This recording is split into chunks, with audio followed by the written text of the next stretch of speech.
In the UK, the pingdemic is bringing the country to its knees in ways that COVID-19 never managed. China is taking a battering from both world opinion and from the weather, and the scale of technological capability in spying on people has been dramatically exposed. My name's Mallen Baker. This is the Mallen Baker Show. The damage being done to the UK from the so-called pingdemic is continuing to worsen even as government at last scrabbles to try to at least reduce the damage. As the first signs appeared of supermarket shelves emptying and as a majority of newspapers covered front page headlines on the self-inflicted crisis, the government released a list of essential workers that would be exempt. But even as it did so, kind of went out of its way to point out that the list was going to be a very short one. Supermarket depot workers and suppliers will be exempt from quarantine, even regardless of their vaccination status, which doesn't seem to make a huge amount of sense. Companies in other critical industries will have to actively apply to the government if they want key workers to avoid self-isolation and to submit roles that the government can rule on. But it won't include supermarket workers and not significant others in their supply chains. Retailers Tesco, Sainsbury's and Waitrose all said that they were experiencing supply problems, with staff and delivery drivers being forced to isolate after having been pinged by the NHS app as having been roughly in the vicinity of someone who subsequently registered as having COVID. Up to 1 million people have been instructed to isolate, including around 600,000 who have been pinged by the app, which is crippling all sorts of businesses. Nick Allen, the chief executive of the British Meat Processors Association, said this: "If they lose too many in the plants, then they will have to close and shut down lines. A lot of them are saying they've never experienced anything like this. This is the worst we've ever experienced during the whole pandemic." The problem is a mismatch of systems. When we were not vaccinated, we were told to lock down until enough people had gotten vaccinated, and if you'd been in contact with anyone then you had to isolate for 10 days. But now we're opening out, with restrictions dropped. Why? Because the majority of people have now been vaccinated, and it's safer to come out if you've been double jabbed. But you've then got this remnant of the previous mindset still in action, treating even people that have been double vaccinated as every bit as at risk as they were before, so pinging them into isolation, even though it was the whole point of ending lockdown. Vaccinated people should now be able to move more freely in a country that's got COVID in it. But the way that some of the experts are talking, basically their argument is that kind of nothing has changed. So the British Medical Journal published this comment by Simon Clark, Associate Professor in Cellular Microbiology. "While staying at home for 10 days might be a great inconvenience, it is much more damaging for people's health and the economy to have a rampant new wave of infections ballooning out of control. Self-isolation is one of the most effective tools we have to prevent spread. As we reopen the economy and society fully and change rules on home working, mask wearing and social distancing, it is one of the few effective tools we have left." But we thought that vaccination was the effective tool, and that's why we're reopening the economy, surely. And the language here mimics the language that the government has been using. We regret the inconvenience of this measure. But critics are arguing that it's not inconvenience, rather it's bringing the country to its knees in a massive and completely unnecessary act of self-harm. The government said it was right that we came out of lockdown now because if not now, then when? If not now, when the majority have been vaccinated, including all of the most vulnerable people, then when? The logic of Professor Clark's position is never. If vaccination doesn't mean that you get to circulate where COVID has spread, then really nothing has changed. And just to make it more bewildering, the requirement to isolate will be ended in mid-August. So chaos today, and then the policy gets just ended in a month's time. Why? What changes? Paul Hunter, a professor in medicine in the University of East Anglia, said this: "To my mind, it is very clear from the available evidence that the current requirement to quarantine following being pinged has little, if any, value in controlling the epidemic, especially if the person is fully vaccinated. I can see no value in waiting another 4 weeks. And the former Health Secretary Jeremy Hunt said that the government risked losing public support for its test and trace programme unless it abandoned the policy of requiring the fully vaccinated to isolate. An Oxford study released yesterday said that the thousands of school children forced to isolate in recent months, that policy had been hugely destructive for little good reason. It found that 98.4% of children sent home for 10 days never went on to develop COVID. Schools that tested pupils daily, rather than requiring children to self-isolate, experienced 4% fewer cases. And that presumably is going to be true as well of the pingdemic victims. And at the same time as all of this, we have the vaccine passport plans, as I discussed on Wednesday. Since the government announced the intent to bring in vaccine passports, the backlash has been building up steam. Having previously offered opposition only in the form of saying lockdown should be harder and longer, the Labour Party is apparently now coming out against the measure, which changes the equation hugely. Because more than 40 Conservative MPs are likely to rebel on any vote on this policy. So far that's been true before, but never of any impact because Labour always voted with the government. But if the opposition vote against this, then there is a real chance that it could get defeated. The only problem with that is that under Schedule 22 of the Emergency Coronavirus Act 2020, the government doesn't need parliamentary approval for these sorts of restrictions. And that remains the case until September-October, when the Coronavirus Act will need to be voted on if the government wants to extend its powers for a further period. Presumably at that point, an amendment becomes possible. If there was an effective opposition right now, they would be making hay with this, doing the government desperate damage as they point to the pingdemic carnage. So far, Labour leader Keir Starmer hasn't shown the instinct for that sort of opposition. Presumably, though, this is why Labour has come out against this policy now. They are very aware that simply being supportive of the government has done them real harm in how they've been seen by the electorate over the last year. So they know that they have to move to a harder-edged opposition stance in the near future, and their position on the vaccine passports may well be the first sign that they're gearing up to do just that. A YouGov poll has suggested that 57% of people aged between 18 and 25 actually support COVID passports for nightclubs. That said, it has been pointed out that YouGov have something of a conflict of interest with this poll, being that the COVID vaccine minister Nadim Zahawi was a co-founder of YouGov and was in a senior position with the organisation up until just 3 years ago. Zahawi, who said multiple times the government was not going to introduce vaccine passports, until of course they did, said yesterday that the government ruled out vaccine passports for schools and supermarkets. And we should believe you this time because... In the meantime, arguably the real opposition, the few dozen Conservative backbenchers who have been fighting this hard, have signalled their intent by declaring that they will boycott the coming Conservative Party conference on the grounds that the event will itself be subject to requiring full vaccination status for attendees. MPs that have had both jabs are nevertheless saying that they'll refuse to attend on principle if it's managed on that basis. And so it goes on. Now, in a minute, we will get to the rest of the week's news. But first, usually at this point, I do a quick promotion for whatever video I'm going to launch on Monday next week. The Monday videos tend to be on a topic that's required a fair bit of research. The Wednesday videos, often more free-flowing, recently anyway, because I can't do heavy research on both. Next week, however, I'm taking the week off from research-heavy videos because I need to do more preparatory things to get the rebrand of this channel completed, and that's been impossible to do because of the amount of time that the video research has been taking. Also, my garden is full of weeds. I need to spend a little bit of time not in front of a computer. It's not exactly a holiday, just a little breathing space.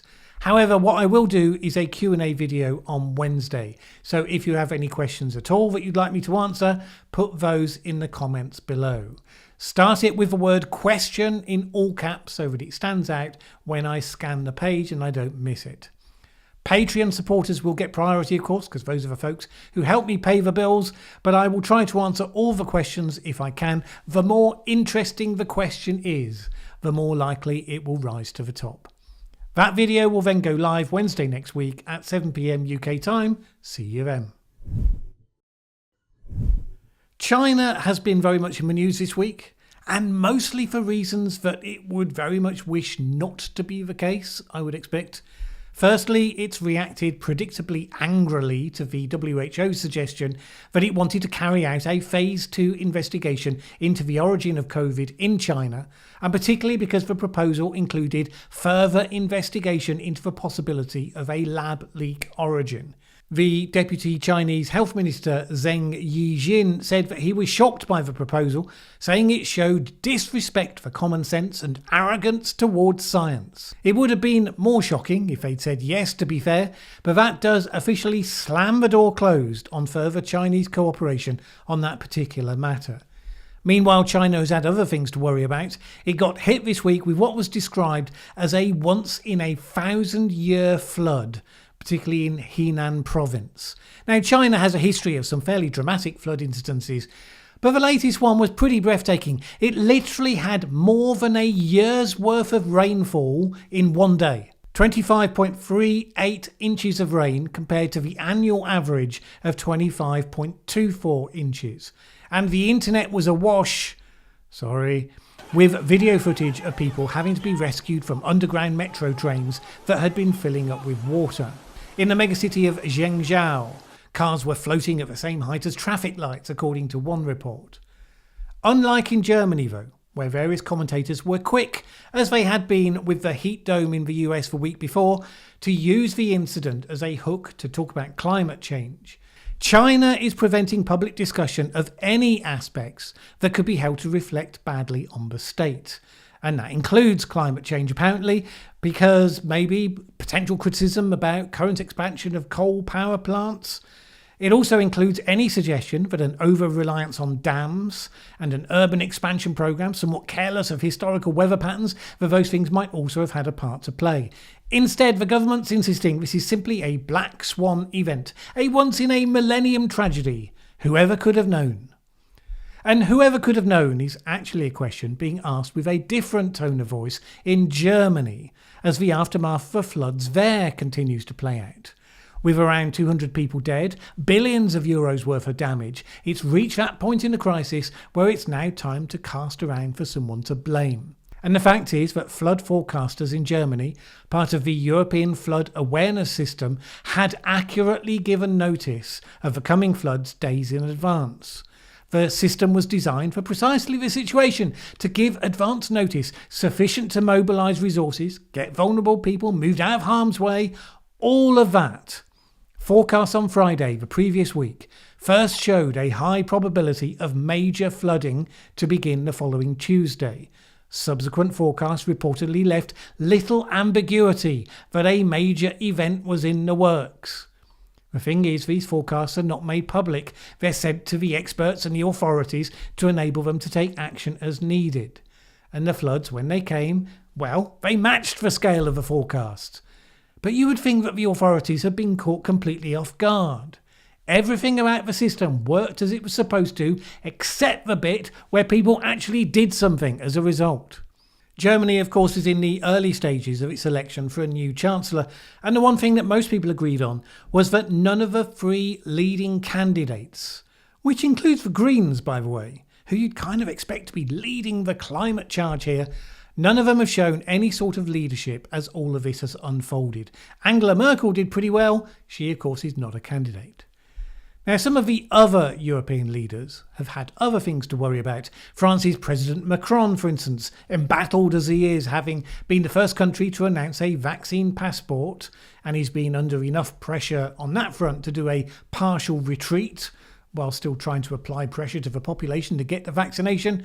But he will also have been somewhat diverted to learn that he'd been a direct target of the spyware system Pegasus. Pegasus software is highly sophisticated in its ability to take control of iPhone and Android phones, enabling it to carry out a number of surveillance techniques. That includes keystroke logging, so attackers can see everything that's typed onto the device, scanning all communications on the device, texts, emails, listening into phone calls, activating location tracking. The software is provided by the Israeli software company NSO Group to authorised governments for use by their secret service operations. Yes, authorised governments. What could possibly go wrong? It turns out that amongst those governments was that of the United Arab Emirates and other Gulf states, where it was used for surveillance of anti-regime activists, journalists and the political leaders of other nations. Indeed, it was reportedly used by Saudi Arabia to spy on Jamal Khashoggi before he was murdered in Turkey. They also, it seems, used it to spy on Jeff Bezos, for some reason, after the Crown Prince sent him dodgy messages via WhatsApp, possibly just because they could. The Indian government has been accused of using it against activists and journalists, as well as the Pakistani Prime Minister Imran Khan. Somehow it got into the hands of Mexican drug cartels, who used it to target journalists, which you'd think was less than ideal, and one of President Macron's 2 phones turned up on the list of devices targeted. So the French have launched an investigation. It's a reminder, should such a thing have been needed, that one of the most common abuses that end up labelled as real-life conspiracies in history comes from security services, groups that by their nature are covert, permitted by the state to use tools of surveillance that are much more capable and aggressive than anyone else is allowed to use, and the inevitable temptation that comes to not only use them against the genuine bad guys, the people working to undermine and destroy the country in some way, but, while no one's looking, casually extend the use of those tools to a range of other targets of interest. So long as the capabilities exist, people are going to use them. And that's not even scratching the surface of when a powerful nation invests major resources in developing cyber spying capacity, indeed cyber sabotage, which brings us round full circle back to China, which this week was identified as the source of a massive and blatant series of hacks launched against Microsoft Exchange Server software. Numerous governments, including the US and the UK, highlighted the Chinese government's roles in the hacks that took place in January. They exposed tens of thousands of organisations across the world, leaving them open to Chinese security agencies as well as to various other groups apparently recruited to work alongside them, to plunder vast stores of data and intellectual property. One agent said that the scale of the operation was utterly breathtaking. They'd uncovered a particularly effective unknown vulnerability, and they just went all in on a smash and grab raid to get as much as they possibly could, pretty blatantly, before the vulnerability was able to be fixed. Now, it may astonish you to learn that the Chinese government has pushed back against those accusations as well, saying that actually the United States is the world's biggest source of cyber attacks, saying it had taken control of 5.31 million computers in China. While the evidence highlighting China in this instance seems clear enough that multiple countries, all but the EU in fact, were prepared to stand up unusually and clearly point the finger, we shouldn't imagine that it's not true, that it's not all necessarily one-way traffic. As Pegasus has highlighted, those that have the tools use them. And all of this just raises a whole bunch of questions about the Black Mirror-like potential for the future. So last week's news roundup included a lead item about a significantly influential study on ivermectin that was exposed as being a fraud, along with discussion by various professionals about what the importance of this was in terms of its impact on the major meta-analyses on the topic.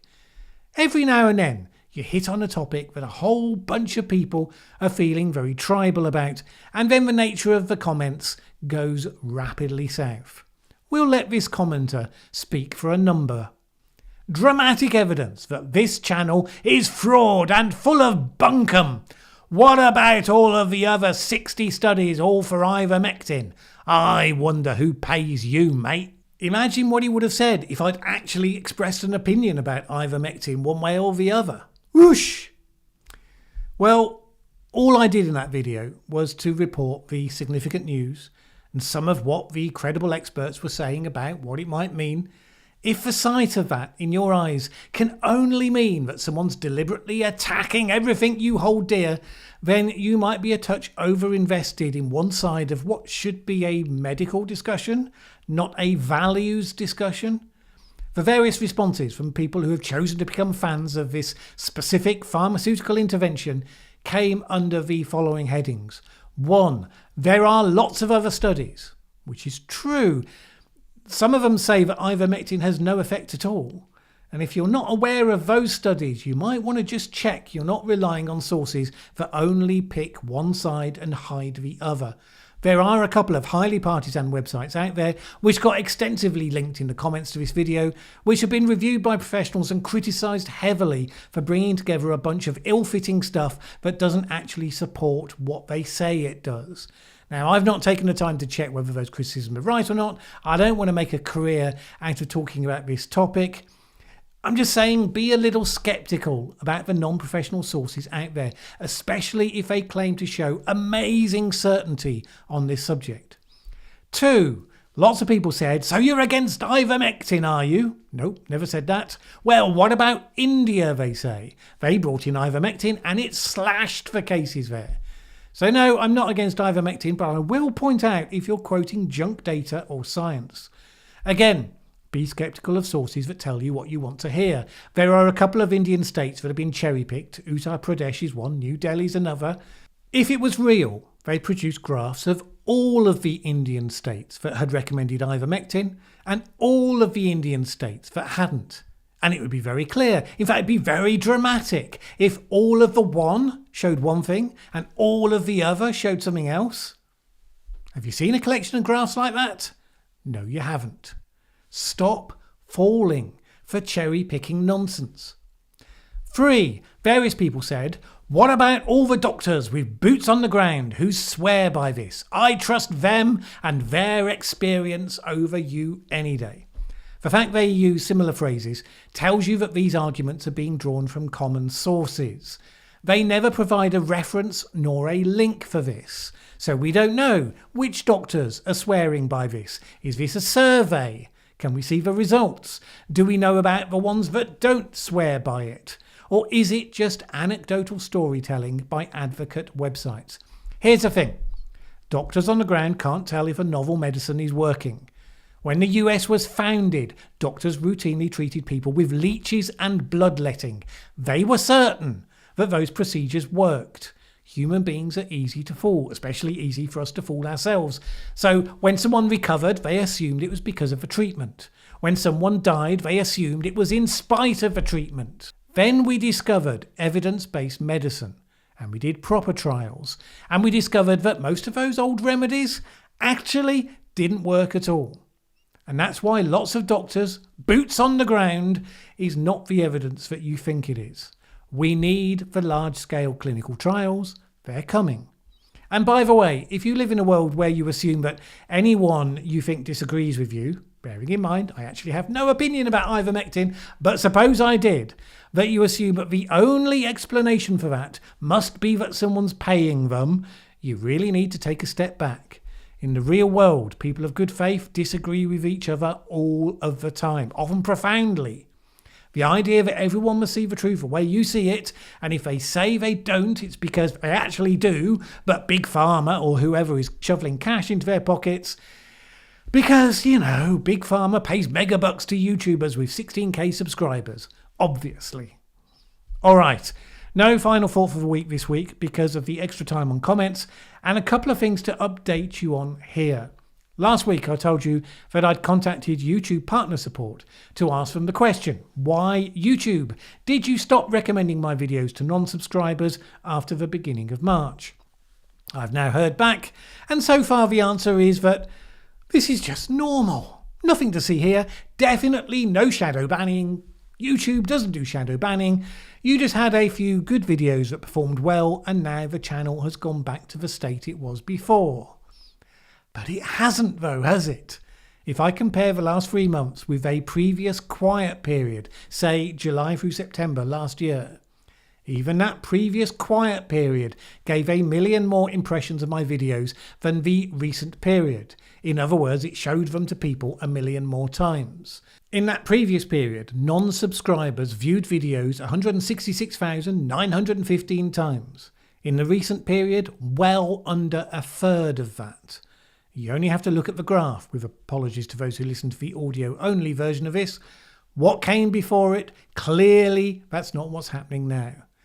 Videos that do well amongst subscribers, you'd expect, would be showed more to non-subscribers because they're likely to do well there as well. The Wuhan lab leak update, for instance, got a high click-through rate of 9.9%, which is high. Nearly 1 in 10 people who saw that thumbnail clicked on it. Exactly the sort of video YouTube would show to more people. But it got just 36,000 impressions. For comparison, back in that previous quiet period, the Schellenberger apology video, which had a lower click-through rate of just 4%, that had over 400,000 impressions. So it was shown to more than 10 times as many people. So no, the channel has clearly not returned to how it was. And I'm well aware that other channels in a similar space, such as Maya Tuzi, experienced a plummeting of performance at exactly the same time, the beginning of March. Could be a coincidence. But more in hope than expectation, I pushed back, pointing out the evidence that whatever this is, it's not how the channel was before. See if anything else comes back. I'm not expecting anything more than a shrug of the shoulders, but you never know. Which is why at this point in the video, I do make time to ask you to consider supporting this channel on Patreon. Thanks to the support of the nearly 200 people who have signed up there, I'm able to spend the time I need producing these videos and to have the confidence to talk about whatever topics I think are important, not just those that the tech platforms will be happy to promote. I see YouTubers reporting that they self-censor because they assume certain things are banned. I've said before, Kim Iverson won't even mention the word ivermectin because she fears the consequences for the business that she's built on YouTube. As you've noticed, I do mention the word, even though it may well be why the channel is apparently being throttled. I will not self-censor on the issues of importance to the public discourse. And I couldn't take that position without the Patreon supporters. Full stop. If you would like to add your support for the independent, fact-focused and non-ideological content that I aim to produce here, please go to patreon.com/Mallen Baker. It is always appreciated. Either way, have a great week. My name's Mallen Baker. This is the Mallen Baker Show. Thanks for watching this video. If you liked it, please share with anyone else you think would also enjoy it. Word of mouth is really important to us. And if you've not subscribed yet, what are you waiting for? As the saying goes, that subscribe button won't smash itself.